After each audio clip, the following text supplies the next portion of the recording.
Yeah. Okay, so I wanted to spend just a few minutes. It occurred to me that I haven't really explained this projection sheet that I give you each month. And I'm going to kind of talk through it a little bit. I've got just a short slide show, but it'll be easier if you have that in front of you so you can see because the numbers up there are going to be real small to read.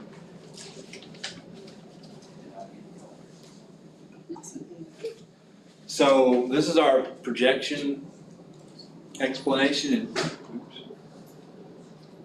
jumped way ahead of it. Oh, sorry. Must have been on the very end of it. Oh, sorry, it could have been. We're going backwards. Yeah,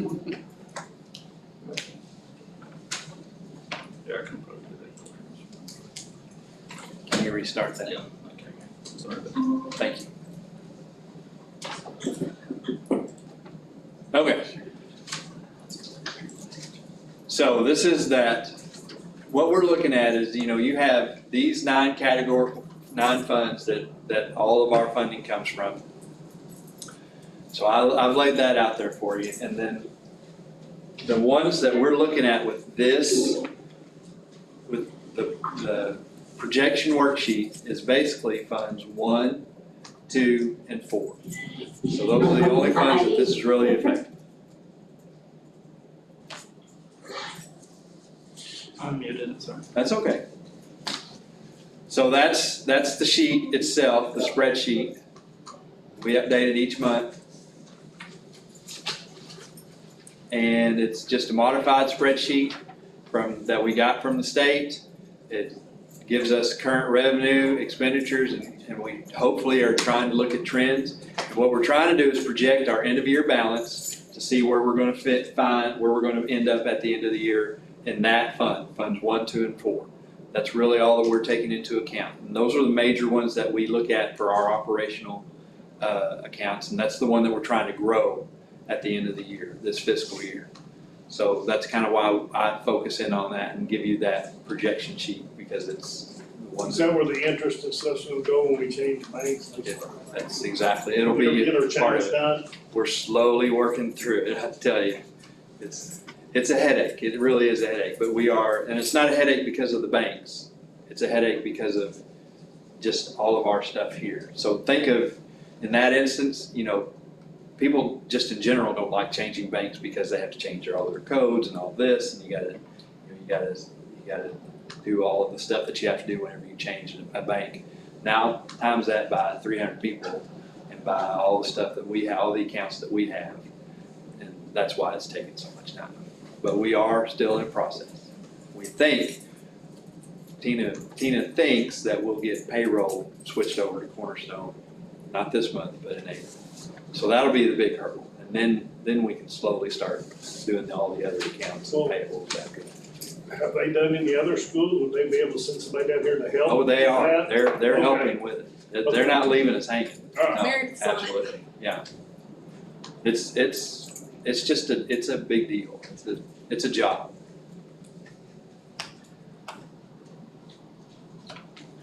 Okay. So what I would suggest, this is how I process this. So I would start with that top left hand in actual, the beginning balance, where it says July and then it has the number $524,000 on your sheet. That's the number I would start with first, because that was the beginning balance of this fiscal year. Our July is when our fiscal year starts. So then the next thing that I would say that you want to look at is the total revenue for the current month that we're showing, the actual month. So we're a month behind in all of this. So you're looking at February, and I've bracketed it out now, and what you're looking at is the total revenue. So we take all of our taxes, all of our, any kind of revenue that we've gotten, our foundation funding, and then it all totals up to that number, which is, I think is 1.6 million. Yes, sir. Yeah, 1.6. Even my notes are small. I can't read them. So anyway, so that's 1.6 million there. Then I would point you to the actual expenditures for the month. And that's 1.7 some odd million. And that's taking in everything that we have cleared for the month of February. All the checks that have cleared, all the payroll, everything that's an expenditure is listed in that. And that should total up that same, $1.7 million for that. Anything from the previous months are actuals. Anything from that point bracketed on is just our projection of what we think is going to happen for the rest of the fiscal year. Then I would point you to the actual ending balance, which is that little number right below the total expenditures.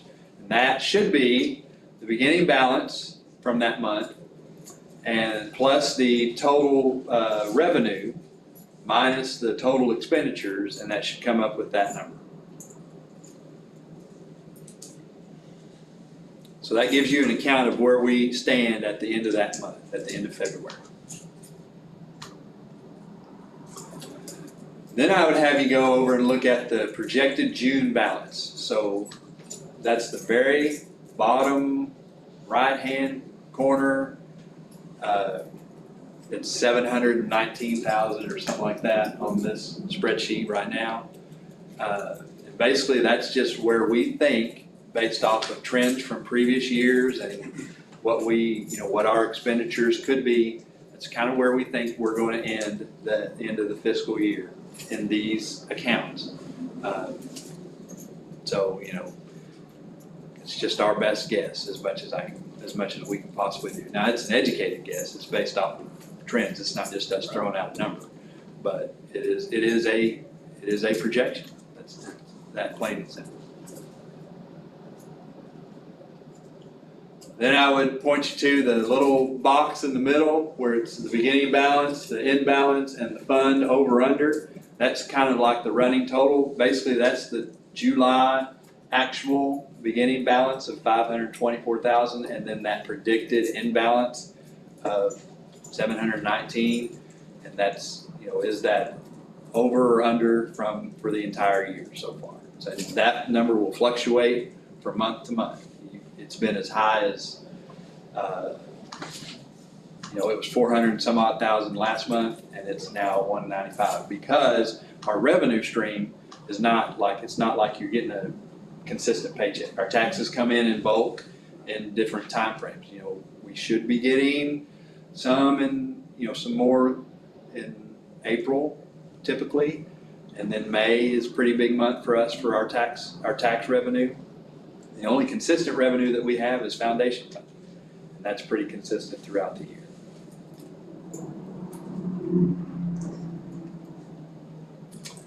And then those two big ones I'm just pointing out, these are that's the 3-year trend data. That's the same numbers as what's bracketed in the last February actual, but it's February from 2018-19, 2019-20, or excuse me.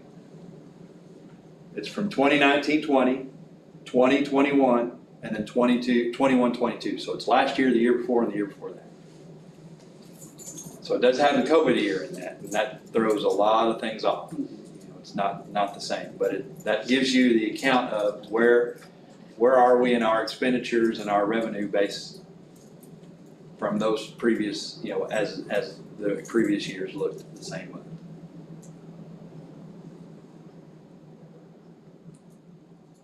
And then the last thing I would say you might want to review is just the year-to-date totals, which is basically the actuals, same categories, same numbers, but not numbers, but same things, just for the year-to-date. So I know you met with Dr. Olivia on Friday. Did he give any more clarification about how much more foundation funding we're going to be getting?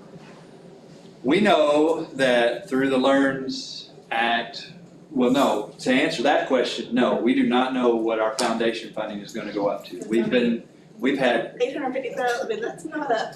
no, it won't cover, that part won't cover. Foundation funding is not going to cover the jump in getting people to 50,000 as a base.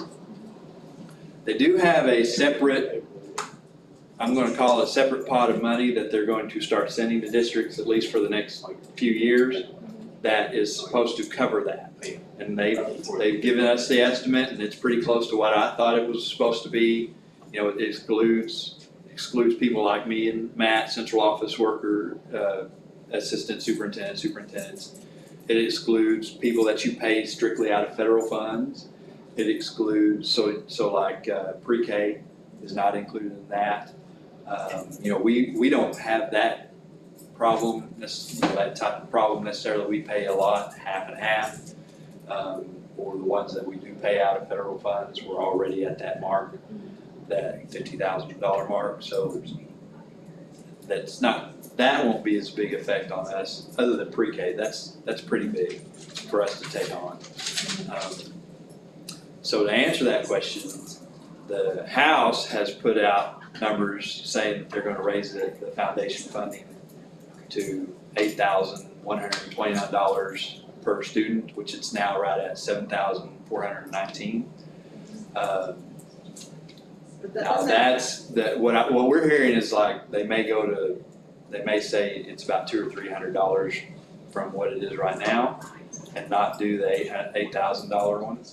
So we don't know. The short answer is that. Either way, that doesn't, You're talking In the $200 or long term. $300, or you're talking $700? Well, it won't. You know, $200 or $300 will cover, in my opinion. Now this is John Warren's opinion. Will cover the cost of the other aspects of LEARNs that we'll have to implement. But it won't cover, it's not going to near cover that funding for salaries. And then, you know, there have been other bills put out there that are looking to raise, you know, specifically for classified staff, but that's not been put into law yet, or that's not made it through committees and stuff like that. So, and the foundation funding raise that they're talking about will definitely not cover if we try to make moves in that area. So all of that to say, we are expecting a bump in foundation funding, but we don't know how much, and that will dictate a lot of things that we can do with that. So Are they talking about any state tax raises to help fund that at all? well, we paid so much, there's a huge surplus is why they're coming in on this. That'll run out some point, I don't know. yeah, I'll say this, when we had our exit conference with the auditor, when I did, after you had left, she said, well, maybe during while you were there, she said, well, you're probably good for at least 3 years. 3 years. Yeah, so So that's kind of where we're at, you know, 3 years, and we don't know what will happen after that. We'll have a lot of work to do between now and when contracts go out, that's for sure. And we're trying to figure out the best way to get that done. So anyway, I just wanted to give you all the information on what you're looking at in that sheet, and it is our best guess on trying to predict where we're going to end and if our fund balance is growing or not. So far, so good, but we'll see, you know. Okay, and I've got Gail and Brian. They're from Hyatt Jackson. We met with the Buck Bond Foundation people again to kind of revisit where we were with all of that after we met with you. And Brian and Gail have kind of a lot of experience with athletic facilities, and they came to us and said, well, you know, you want to do this and this and this. And I just said, well, you all have more knowledge about this than even I do, which that doesn't take a lot. So can you just give us an idea of what you would think where things should go based off of the location and the site that you're looking at? And they agreed to do that, and here we are. It's awesome. I think the mouse up here will work, so. Well, thank you for having us. I'm Brian Jackson. I'm the president of Hyatt Jackson Associates. This is my business partner, Gail Shepard. We go back with Jonathan to Prairie Grove and his dad in Elkins. Gail was the architect of the Elkins High School, and so it's always fun to come in and get to do something like this. So kind of piggybacking on what he said, we got a phone call that we're wanting to do some sort of basic economic metal building to house a indoor baseball practice area. So pretty good sized metal building, but we want to kind of start from scratch. And so would y'all come over and meet? I think we met with Matt and Jonathan and Tom, and then I forget the baseball coaches. Great, and we met with them out at the activity center to kind of see the site and kind of get a feel for what they had in mind. And so that's kind of how it kicked off. And then we had another meeting with the foundation here in this room a couple weeks ago, and said, well, it's probably good if we get in front of the school board and kind of say what we're doing and kind of the direction we're going and some of these initial steps to kind of maybe get it a little bit back on track.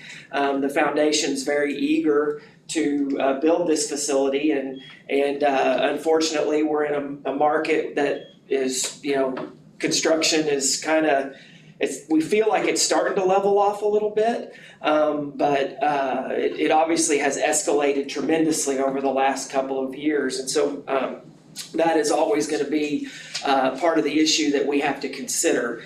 I think something else that we've got going right now in that line is we actually have a building in Valley Springs that is just starting, they're digging footings now, so we've just gone into construction. And the reason I say that is it's not as big of a metal building as this building is going to be. I think we're looking at 100 by 100 for this building. This is about 60 by 100. But I also know that it's the most economic building that you can possibly do and meet state facility standards, because that's something else we have to do. We have to meet state facility standards because this will be used by the school district. So for the building itself, a little bit of good news. We've kind of been a little nervous too about, I don't know if y'all have read, but the new International Building Code was accepted by the state. And with that comes the requirement of a tornado safe room with any building that's built for a K-12 purpose. Well, there's a lot going on there with what they're going to require, but which would really hurt us in the fact of trying to get this building built. And so the good news of that is that there's a bill going through the state right now. I think it's out of committee and into the House, that they're going to kick that can down the curb, or kick the can down the curb a couple of years. So it would give us the ability to go in and build this the way that we want to, without having that tornado shelter more, it's obviously more expensive part.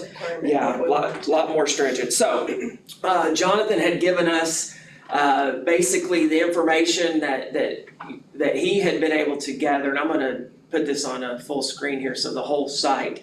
This is obviously the site over at the activity center. You can see the activity center in red. It was basically the information that we could gather, and I believe, I can't read the date on this, but it's somewhere around 10 years ago, 10 years ago, this was a plan that was put together. It obviously has 2 soccer fields, a softball field, a baseball field, and the activity center. And so when we started talking about that with the athletic director and everybody, we really felt like we needed to go a different direction with what facilities were going to be on this site. And the idea is that we would house all the high school athletic facilities as far as football, and then as part of the football stadium, soccer would be played there as well. Baseball, softball, this indoor practice facility, and of course we already have the activity center out there today. And so how all that might work. And so we kind of took a fresh look at it. See if I can do this without messing it up too much.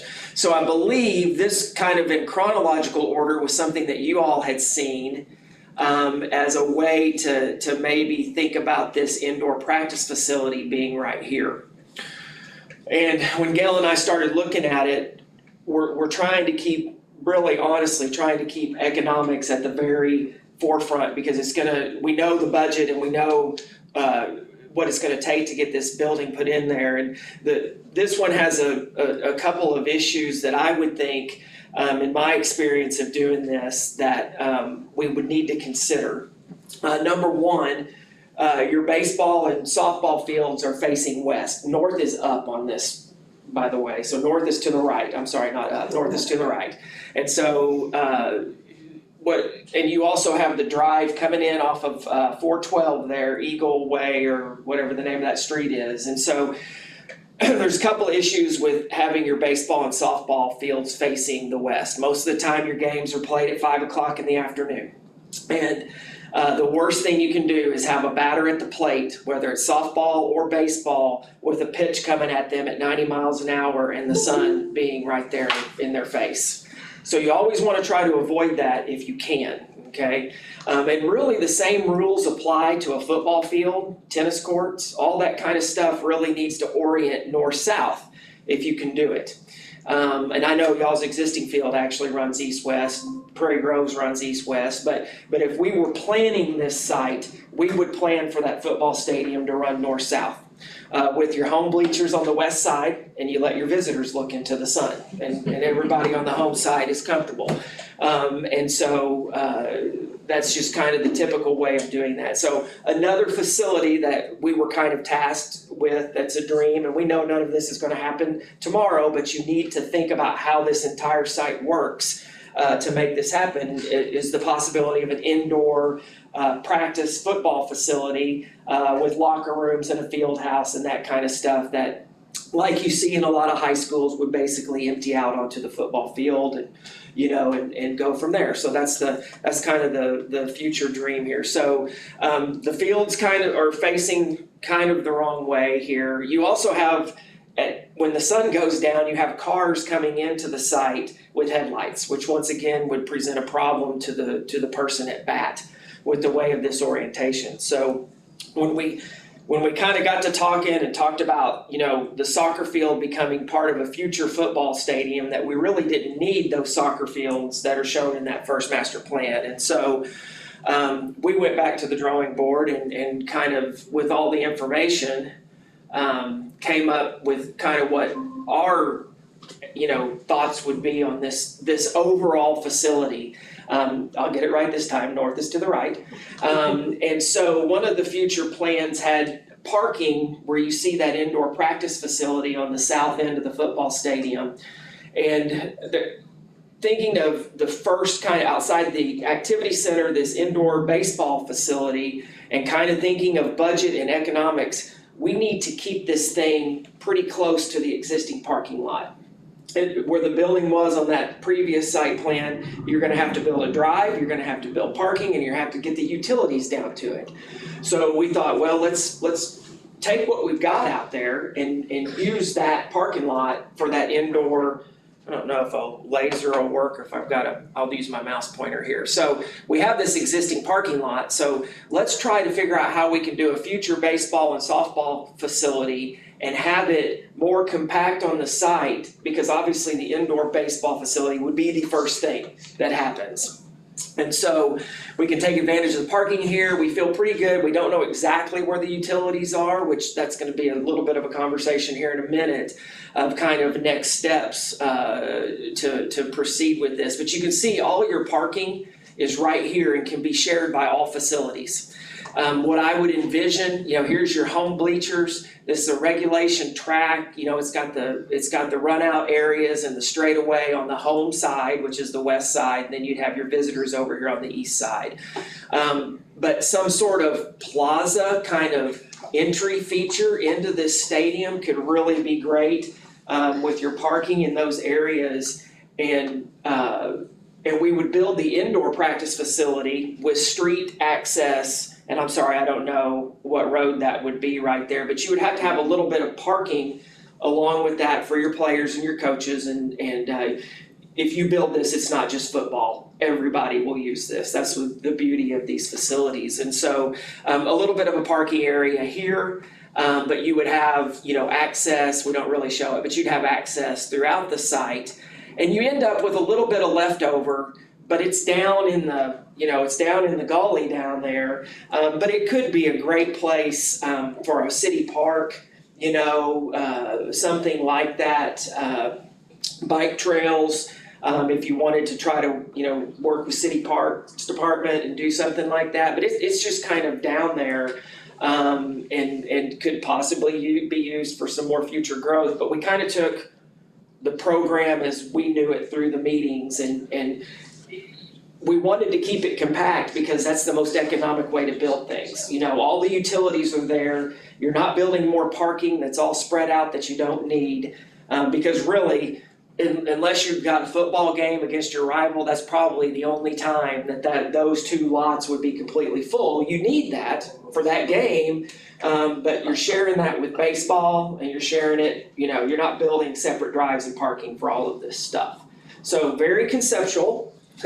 It's all important, this could be any time down the road, but if we don't put them all on the plan, you're gonna end up putting that building somewhere that then it's gonna be in the way. Yeah. So that's, You're you just, gotta get it out there. you're creating a roadmap for you, for future board members, it could take 15, 20 years to build this thing out, but it's important to have it in a way that you feel like that's the way it's gonna go. And so, kind of the black line and the boundary, that's what I was just looking at, Jonathan. So we kind of took what we had off of some old drawings and looking at aerials, of the site, and we feel pretty good that that's kind of where everything is, but once again, we don't know where utilities are for sure. And one of the things that we had talked to him about was, really a great investment and a good first step from the school district would be to have this site surveyed. It's gonna change over time as obviously, we're gonna be moving dirt, you'd be moving some dirt around when they built the activity center. There's a big pile here of dirt to use. So we would move some of that around, but for the most part, your boundary's never gonna change. And that survey can be worked off of for a long time. And so it'll be important that is good information. It'll tell us where the utilities are. It'll help the contractor price, how much dirt am I gonna have to move, because that's gonna play into the budget outside of the metal building system. We still have to move dirt and build foundations and slab and that kind of stuff to get that done. So, I think it would be a good first step, and it would sure give us some good information, some more exact information, especially if we're talking about where to place this building. Exactly. Yes, sir. We had a survey done not too long ago, and I can show you every corner stake. I can show you exactly where the property lines are, and I can also show you how all the utilities are. Okay, that would Oh, be that's great. great. Do you know, does it have grading on it as well, or is it just a boundary and, It's mainly just Boundary and the boundaries, utilities. yeah, oh, okay. but, that would at least That let would us. give us a start. Right, that would let us locate the building accurately, I think. But we would eventually have to get some contour information sure. once we started building, or getting into, building Of plans. course, the one that we had when we started the center, activity center, has changed because all the dirt was Right. taken out and moved, so the topography is completely changed. Right, and that's something that we would have to know, as we went forward with that. So, that's kind of, I'm open, Gail's open for any questions. That's kind of where we are at this point. I feel really good about this concept. I think the site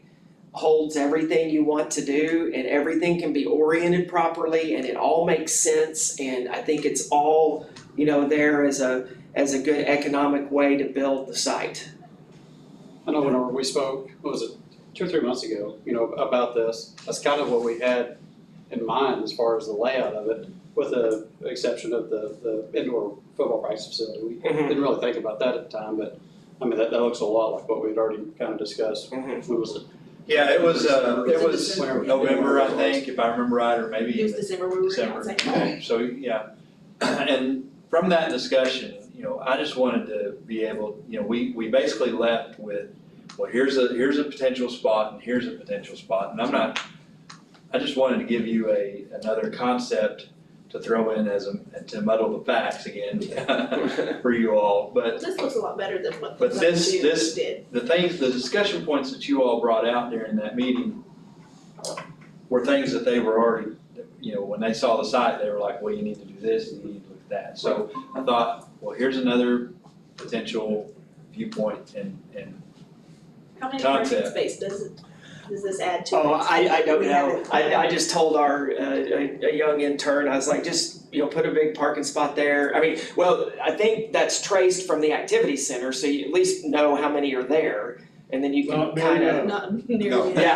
yeah, well, this would double that and then some, and if you look though, there's still lots of room. I mean, you could do whatever met the need, really. If you needed to expand this parking over here, you could, and You could slip down to the, yeah, I mean, you to the could slip north down. if you had to. Yep, you could do that, you could come behind.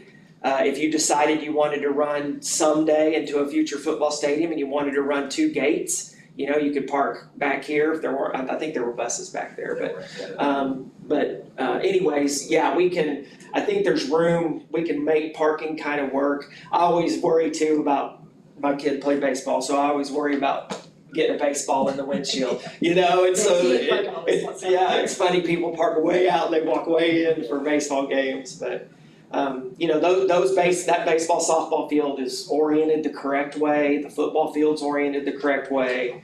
And so I think, those are, if you don't start there, then you're really kind of setting yourself up for, not the best possible scenario that you can have. I can foresee one problem where you've got the football indoor facility, is gravel parking lot now. The city we're back and forth with the city now, having to put bumpers in there for parking for the required spaces that the city is requiring by ordinance.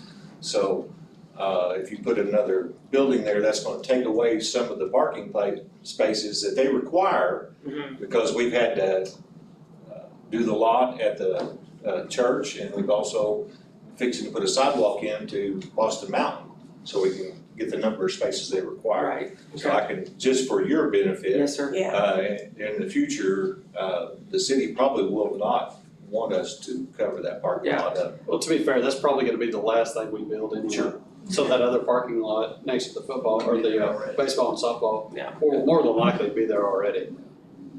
Yeah, and you just fold that in as you could.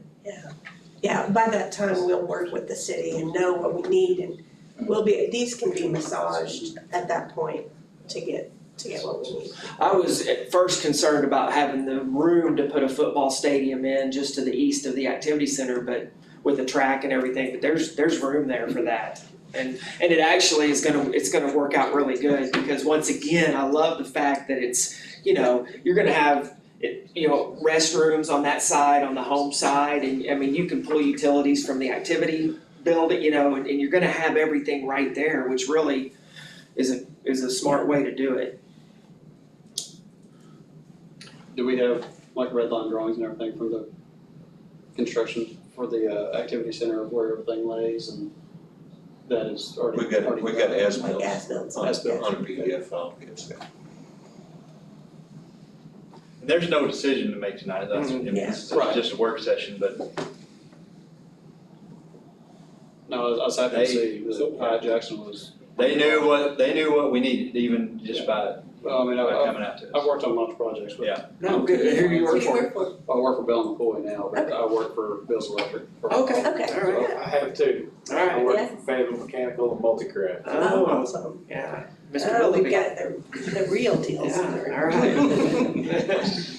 Well, good, it's nice to meet you Nice, guys, yes. appreciate you saying that. When they pull the trigger on this, how long is it gonna take to get that built? Well, Well, it depends on how long Not the big thing, just the thing. Yes, sir. It depends on how long it takes to buy to Get the metal deliver the building. metal building. Yeah. They have been, sometimes you can get turnaround real fast, sometimes it's been like Yeah, months. it's getting a little more consistent from what You we're got seeing. somebody you're married to, or do you just wherever the best price is? Typically though, I mean, there's been somebody local suggested to us to reach out Yeah. and at least start there, but typically it depends on whether we do it a hard bid or, you Yeah. know, whether you guys, Right. or how they wanna do a hard It'll be bid. the with the I guess it'll be the foundation Yeah. that kind of makes Right. that decision, and we would encourage them to use a construction manager is what we would do. And in that Is case, Easterling still running that? Yes, he's part of it. So are we gonna continue on with engineering elements? Is that the plan, or are you guys going to look at a HSA or somebody like that? We would have HSA on this job, yes, sir, and so, That's the team we want on the job, just so you know. Okay. yeah, and I guess probably our next steps, when we met with the guys from the foundation, they were all like, let's get in front of the school board, let's tell them what we're thinking, get their, get y'all's kind of pseudo buy-in, right? And then my guess our next steps will be to get back together with the foundation and see what we wanna do to move it forward and it's a tremendously exciting project, that building is. I mean, I don't know of any school district in Northwest Arkansas that's got a facility like that, that's a baseball I mean, the only person I know is the U of A's indoor facility. So man, if it can be pulled off, y'all are setting a standard. I get real excited about athletic facilities, but I mean, you're setting a. that's why he's talking. Yeah, you're setting something that it'll be really, you can really, really be proud of, I guarantee it. Any other questions? Well, we will set a date and time to meet back with you all and the group, the Buck Bond group, and then we'll be, this is the starting the ball rolling. But I just kind of wanted to get your, not approval, but like, here's another way that this could look, as much as anything. One question that I have is, once we go down the road of actually putting through the effort as far as the survey and everything, is the Buck Bond Foundation, are they going to help out with that any? Or is it just for the building? Well, What I don't wanna see is let's put a bunch of money forward yeah. first, just to get this building built, right, and then, us not technically have that allocated or what we need for right now. right. What our discussion was is, my initial thoughts were, to get, that we could have skin in the game in the survey aspect of it. And then, but that's based off of a, kind of an idea like, you all think this conceptual plan is pretty good, and we're not approving it, but we're Right. looking at, this is kind of the way that we wanna go. So, in order to do that, we would start talking with them about, okay, well, what does a survey cost? What are you all willing to do in that aspect of it? What can we help out to help with that cost as well? Right. So, and we just go from there. I mean, I think we'd be great to have that facility, but I just don't wanna put ourselves in a bind just You to don't either. get that facility built. That's exactly right. We're pretty cautious about how this is gonna play out, to be honest. I think the site looks great though. Yeah. For sure. It looks a lot better than the other ones that we've seen. So I think this one will have everything you'd ever want for 50 years. You would never have to come in and worry about, like a lot of people do, they just have to. We rotated Elkins football field 90 degrees to get it in the proper orientation when they went to turf, and so it's just, once you're there and you get it set, then you're good to go, kind of thing. Yeah, we had to move their side because where we were looking to put it had no utilities and there was just, it was ridiculous, so we had to move it back in. Build it on top of itself, Yeah. rotate it Yeah, they in wanted it further. between seasons, it Yeah. was tight. If y'all ever go to a cross-country race there, it's when they go, yeah, that's where their football field originally was in their master plan, but there was Yeah. no utilities out there whatsoever, so.